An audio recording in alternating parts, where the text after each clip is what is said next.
Hi, I have a hopeful vaccine update for you.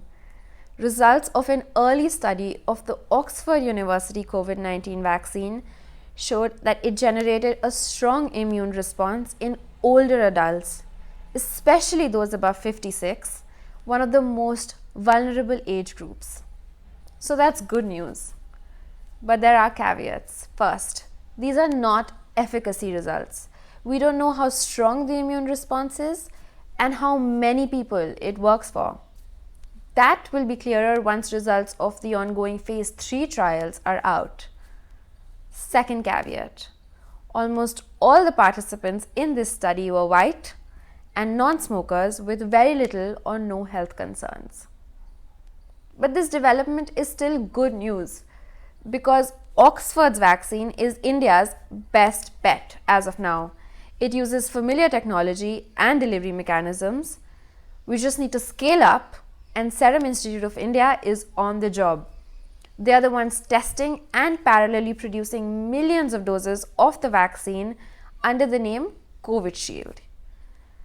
They plan to apply for emergency approval from the DGCI as soon as the vaccine candidate gets a green flag back in the UK. Covid Shield is likely to cost around rupees 1,000 in the private market for 2 doses, while the government will buy it in bulk at around rupees 200 to 300. CEO Adar Poonawalla estimates that vulnerable populations should be able to get the vaccine in Jan-Feb 2021 and the general public by March-April 2021.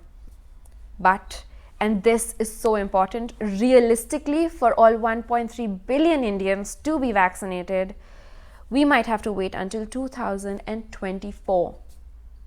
That's a long haul, and we are not in a position to get complacent even after this vaccine update. Delhi continues to face a sharp surge in new cases and deaths. As of Thursday evening, only 140 ICU beds with ventilators and around 320 beds without ventilators were available. Delhi has been recording 7,000 new cases every day for a while now. All private hospitals have now been ordered to reserve 80% of their ICU beds and up to 60% of their normal beds for COVID patients and defer all non-critical surgeries. And while this may seem like a much needed emergency measure, there will be other consequences. The penalty for not wearing a mask in public in Delhi has also been increased fourfold from rupees 500 to rupees 2,000. And authorities in Noida have decided to randomly spot test people crossing the border from Delhi. I have 2 more India updates. First, what we all feared and predicted, a sharp surge in COVID-19 cases after Diwali, is playing out in Ahmedabad. A strict curfew has been imposed. Only milk and medicine shops are allowed to remain open till Monday, and night curfew will continue indefinitely after that.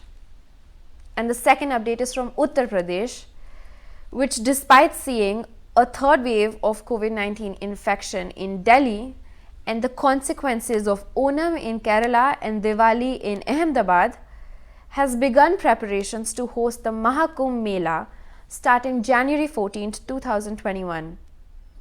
The last time the event took place in 2013, 13 crore people were in attendance. If even a fraction of the numbers show up this time, it will be a super spreader event unlike anything we have seen so far.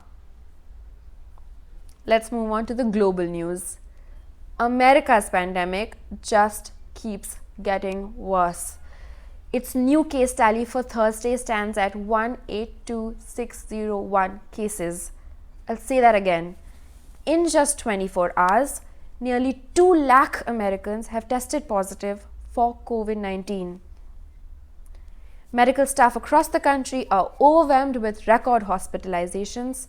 States are rushing to issue restrictions. New York City schools have shut down once again. And deaths in America are averaging the highest in months. But in Europe, the painful and sudden COVID surge may be easing up, according to a top World Health Organization official. But the numbers are still staggering. The WHO says that someone in Europe died every 17 seconds from the virus in the last week. But some of the worst hit countries, including Belgium, France, and the Czech Republic, have seen significant declines, and in Germany, the curve is just beginning to bend. But in news that can't possibly improve the situation, the World Health Organization has dismissed the drug Remdesivir, one of our early sources of hope. The medicine does little to improve the survival of COVID-19 patients and therefore, for all practical purposes, is meaningless. I'll stop here for today. Thank you so much for your time. If you're seeing this on Instagram or Facebook, please share this video, tell a friend about us, and if you're seeing this on YouTube, don't forget to subscribe.